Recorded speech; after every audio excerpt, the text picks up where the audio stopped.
Pan welodd Iesu y tyrfaoedd, aeth I fyny'r mynydd. Nawr, mae'r adnod yma'n gyfarwydd I bawb ohonoch chi. Ac rydych chi'n gwybod yn union wedi clywed yr adnod, mae'r gwynfydau sy'n dilyn ar hynny'n gyfarwydd iawn I chi hefyd. Ond beth sy'n od I mi, a mae hyn yn eithriad mae'n debyg, pan fo pobl yn meddwl am y Pregeth ar y mynydd, y darlun sy'n gyda ni yw gweld Iesu ar ei draed yn pregethu ar ryw fryncyn a thorfeidd o bobl yn gwrando arno. Mae'r gair torfeidd yn yr adnod gyntaf fel petai wedi gafel yno ni. Pan welodd Iesu y tyrfaoedd, wel na, beth ddigwyddodd? Pan welodd Iesu y tyrfaoedd, beth nath e? Mynd i'r mynydd. Gadael y dyrfa. Mae yna artistiaid ar hyd y blynyddoedd wedi bod yn portreadu'r Pregeth ar y mynydd. Rwynnau wedi mynd ati I chwilio am y lluniau yma. Ar hyd y canrifoedd, pobl wedi rhoi lluniau ar ambell I wal mewn eglwys, neu hyd yn oed mewn ffenest liw. Bron ym mhob un o'r darluniau, be welwch chi yw yr arglwydd Iesu yn sefyll ar ei draed, yn pregethu'r tyrfaoedd. Tyrfaoedd o bobl yn gwrando arno. Mae'n amlwg nad oedd yr arlunwyr na ddim wedi darllen yr adnod gyntaf ofalus. Pan welodd Iesu y tyrfaoedd, esgynodd i'r mynydd a wedi iddo eistedd. Wel, fydde'n bwriadu pregethu tyrfaoedd yn eistedd. A wedi iddo eistedd, daeth I ddisgyblion ato, oedd wedi mynd mor gyflym i'r mynydd, I ffoi oddi wrth y dyrfa. Bron allwch chi feddwl I fod wedi dianc o'na yn y gobeith na fydden nhw ddim yn gweld I ble aeth e. Wedi iddo eistedd I lawr. Daeth I ddisgyblion ato, oedd e'n mynd mor gyflym, oedd wedi gadael y disgyblion ar ôl. Ond yma nhw yn dal I fyny ag e, rywle yn y mynydd. Ac wedi iddo eistedd I lawr, daeth I ddisgyblion ato, ac efe ai dysgodd fel hyn. Dysgu pwy? Nid y torfeidd. Roedd Iesu wedi gadael y torfeidd ar ôl. Dysgu'r deuddeg. A Pregeth ar gyfer y deuddeg yw'r Pregeth ar y mynydd. Nid Pregeth ar gyfer y torfeidd. Yn wir, mae yna fannau o fewn i'r Pregeth. Na fydde ddim yn addas o gwbl ar gyfer torfeidd o bobl nad oedd Iesu ddim yn ei nabod nhw. Enghraifft nawr, meddyliwch chi am yr adnod. Chi yw halen y ddeiar, medde fe. Wel, fydde fe yn dweud hynny wrth dyrfaoedd o bobl. Nad oedd ddim yn gwybod dim o'i hanes nhw, ond oedd e'n nabod y deuddeg. Ac wedi'r cwbl, nid canmoliaeth sy'n yr adnod yna. Nid canmol y deuddeg oedd e. Rydyn ni, gweithio'r modd, wedi camddehongli'r geiriau yna yn union fel petai nhw'n compliment. yn cymeradwyo y disgyblion. Chi yw halen y ddaear, ond nid cymeradwyaeth sy'n yn yr adnod na. Nid canmoliaeth, ond her. Hynny yw, chi ddyle fod yn halen y ddaear. Chi sy'n fod yn halen y ddaear. Felly gofalwch na fyddwch chi yn diflasu. O diflasodd yr halen, medde yr adnod yn dilyn, a pha beth yr helltir ef.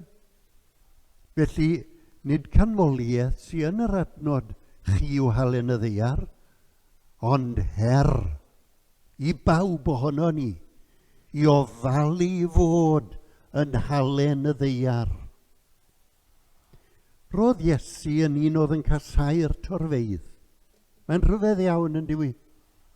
Tro ar ôl tro yn yr Efengylau, fe fyddwn ni'n gweld adnodau yn sôn am dorfeydd yn dod i wrando arno. Ac rhi ni wedi mynd i feddwl fod Iesu yn hoff o dyrfa. I'r gwrthwyneb, byddai'n gas gydag y dyrfa. Pan bydde fe'n gweld tyrfa yn dod o bell, beth bydde fe'n neud? Ffoi, oddi wrthi, fel yn y darn yma.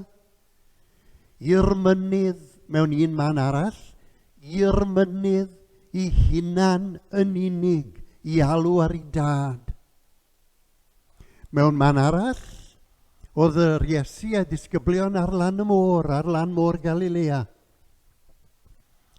Beth welon nhw ond y torfeydd yn dod o bell. Chi'n cofio be wedodd Iesu wrth y disgyblion? Chwiliwch am gwch.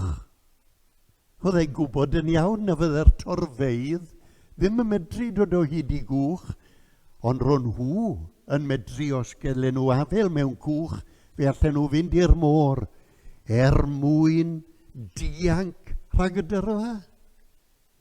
Mae'r peth yn digwydd dro ar ôl tro. O'r yn gas gan Iesu weld tyrfa yn dod ato. Mewn man arall, eto ar lan môr Galilea, y pryd hwnnw, roedd Iesu a'r disgyblion mewn cwch. Beth welon nhw'n digwydd? Ond y torfeydd yn dod. Lawr at y traeth a gynesu ati nhw. Chi'n cofio eiriau fe? Awn drosodd i'r lan arall. Meddyliwch, rhoi'r môr rhyngddo fe ar dyrfa. Unrhyw beth mwyn osgoi tyrfa.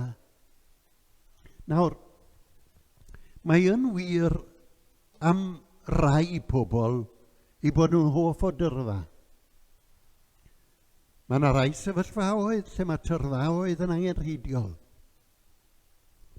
Meddyliwch chi nawr, enghraifft, am berfformwyr.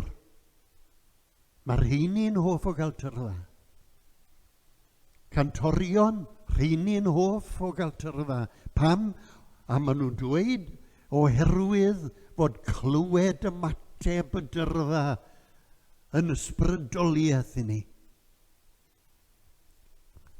Cyn diwedd y dydd am a ddeiwch fi'n sôn am hyn nawr, oherwydd i ni wedi clywed hyd syrffed amdano fe.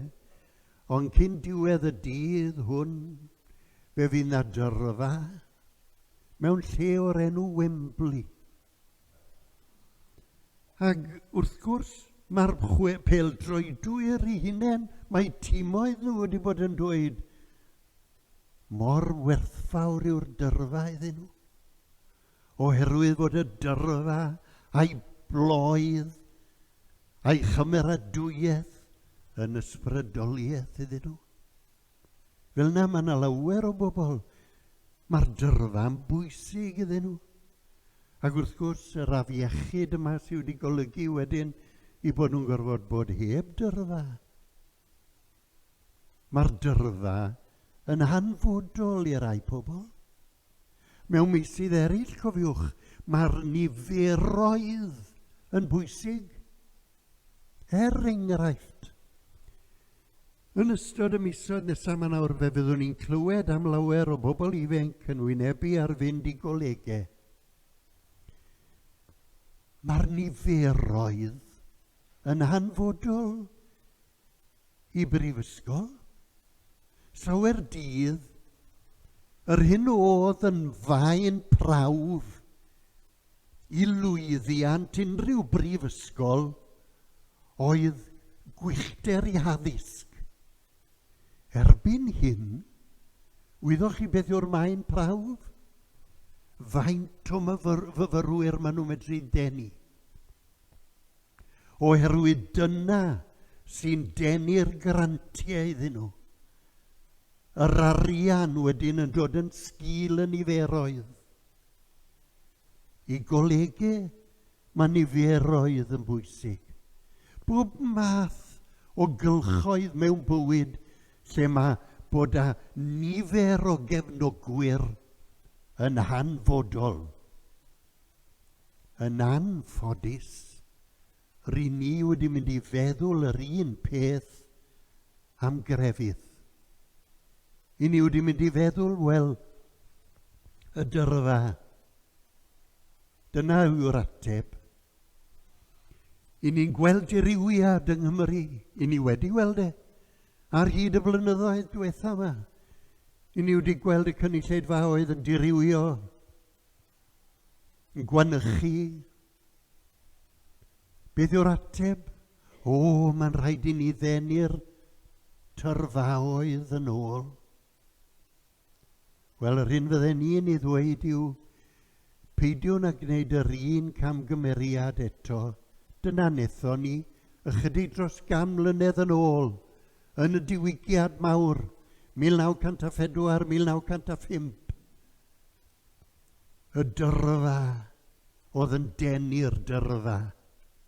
Y niferoedd oedd yn denu'r niferoedd.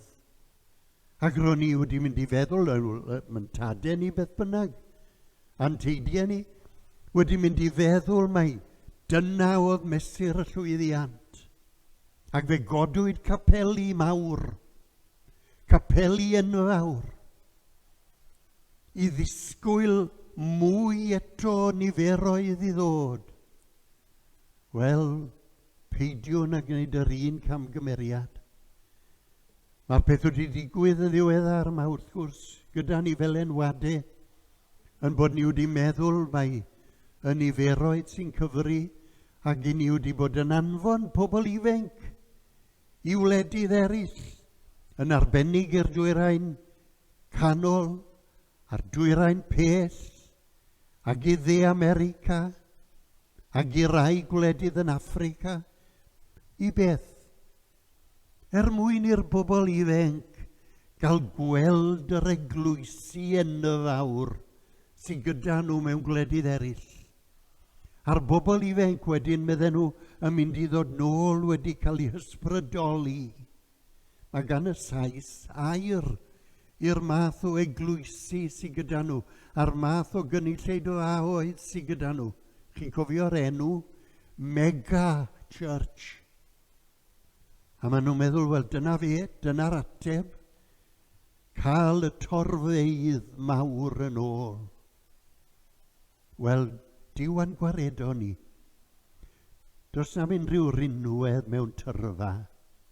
Ac yn sicr does na ddim byd adeiladol ar gyfer yr eglwys mewn tyrfa. Yn wir, nid fi fydde'r cyntaf, a nid fi fydd yr ola i ddweud hynny. Fe sgrifennodd un dyn yn y 60au ddarn bendigedig beirniadol am yr agwedd yna at y tyrfaoedd. I enw fe oedd Joseph Ratzinger, cardinal pryd hwnnw, yn Eglwys Rhufain. Ac yn y darn yna sgrifennodd e yn y 60au, fe ddwedodd e rhywbeth fel hyn. Mae dydd yr eglwysi mawrion wedi dod i ben, medda fe.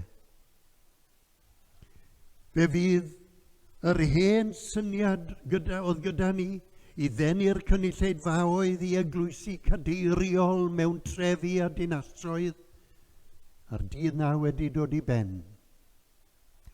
Yn y dyfodol, medde fe, yr eglwysu bach fydd pia hi, lle bydd y 2 neu 3 a medru dod i addoli mewn eglwysu bychain. Yn y dyfodol, fe fyddwn ni wedi anghofio'r eglwysu mawr, ac fe fyddwn ni wedi profi Duw yn bresennol yn yr eglwysu bach. Wel, ardderchog, meddech chi? Wel, ie. Ond beth ddigwyddodd? Fe ath Joseph Ratzinger, y cardinal, yn bab eglwys Rhufain. Ac fe anghofiodd e bopeth am ei weledigaeth fel dyn ifanc na chi golled. Y gwir amdani yw, yr eglwys fach oedd y ddelfryd i'r Iesu, oedd e'n mynd i gasglu dilynwyr ar ei ôl e. Faint o ddilynwyr chi'n meddwl oedd eisiau? Bydde rai ohonoch chi falle'n gweud, wel, beth am rhyw chydig o filoedd falle? Neu falle byddech chi'n dweud, na, chydig o gannoedd. Chi'n cofio faint? 12. Na i eglwys e? 12. Ac mae'n amlwg yn yr Efengylau. Mae hoff o gwmni'r 12 oedd Iesu, o hyd ac o hyd. Dyna'r cwmni oedd eisiau gael. Ar gyfer y swper ola. Wel, beth o'ch chi'n meddwl bydde fe'n neud? Crynhoi rhyw gannoedd o bobl at ei gilydd? Neu filoedd, oedd na filoedd wedi bod gydag ar y ffordd i fyny i Jerusalem? Fe alle fe fod wedi galw'r heini? Na, ar gyfer y swper ola, 12. Oedd e'n hoff o gwmni'r 12. Ac yn wir ar ambell i adeg, fydde'n well gydag e hefyd hyd yn oed gwmni 3 mas o'r 12. Pedr ac Iago ac Ioan ar gyfer mynd i fynydd y gwedd newidiad. Doedd ddim eisiau hyd yn oed y 12, 3. Ac yn y weddi ola, yng ngardd Getsemane, yn y weddi ola cyn i groeshoelio, ac roedd e'n gwybod yn iawn beth oedd yn dod. Chi'n cofio faint? 12? Na. Gofyn i 3 nath e. Ond hyd yn oed wedyn, wedi gofyn i 3, ddod yn gwmni gydag e. Pan ddath i wedyn i'r weddi, pan oedd e'n mynd i weddio ar ei dad. Chi'n cofio? Ar ei ben ei hunan oedd e. Nid hyd yn oed y 3 oedd gydag yn yr ardd. Mae'r Iesu yn hoff iawn o gwmni bach a gorau gyd polia. Fe ddylen ni bob un ohono ni fod wedi dysgu gan Iesu. Mae dyna'r ddelfryd, yn bod ni'n gweld mae'r cwmni bach sy'n ddelfrydol. Pam? Un rheswm mae'n siŵr yw, allwch chi'n dod i nabod pobl mewn tyrfa. Ond pan i chi mewn cwmni bach, i chi'n cael dod i nabod nhw. A fel ni ddigwyddodd i gan Iesu, fe alwodd y 12. Doedd y 12 ddim yn berffeth. Doedd neb ohonyn nhw berffeth. Oedd na feie gan Pedr. Oedd na feie gan Thomas. Oedd na feie gan Ioan. Bob un ohonyn nhw ei feie. Ond roedd Iesu wedyn wedi gweld i beie nhw yn barod i faddau iddyn nhw. A dyna i chi'r allwedd. Gweld y beiau ac yn barod i fadde. A'r ochr arall i'r geiniog, gweld yr rhinweddau oedd yn ddyn nhw, bob un ohonyn nhw, a gwneud y gorau o'r rhinweddau nhw. Fel na ddylai fod a fel na fydd i gobeithio gyda ni.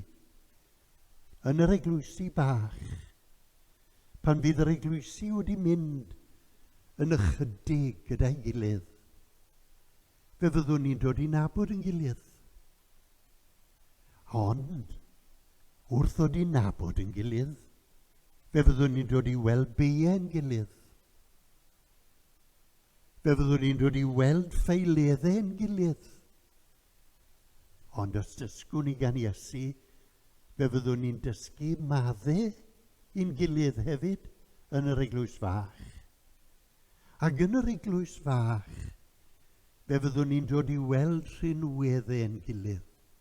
A fel na mae wedi digwydd gyda chi, rwy'n siŵr fel eglwys yma, yn yr eglwys hon, i chi wedi dod i weld dros y blynyddoedd rhyw rinweddau bendigedig mewn ambell eilwyd.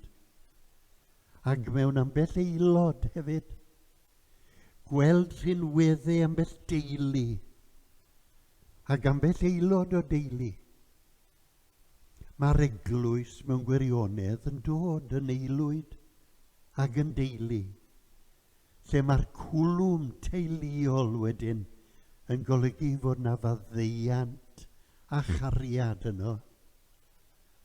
Wel, dyna'r neges fydden ni'n meddwl sy'n gan Iesu i'w ddysgu i ni nawr mewn cyfnod o ddirywiad difrifol yn hanes eglwysi Cymru. Fe fyddwn ni'n gweld y cynulleidfaoedd yn edwyno, fe fyddwn ni'n gweld y niferoedd yn ffoi, ac fe fydd y gynulleidfa yn mynd yn llai ac yn llai. Dyna fydd cyfle Duw. Ac fe fyddwn ni'n gweld rhinwedd pwyslais Iesu ar yr eglwys fach mwyn I enw. Amen.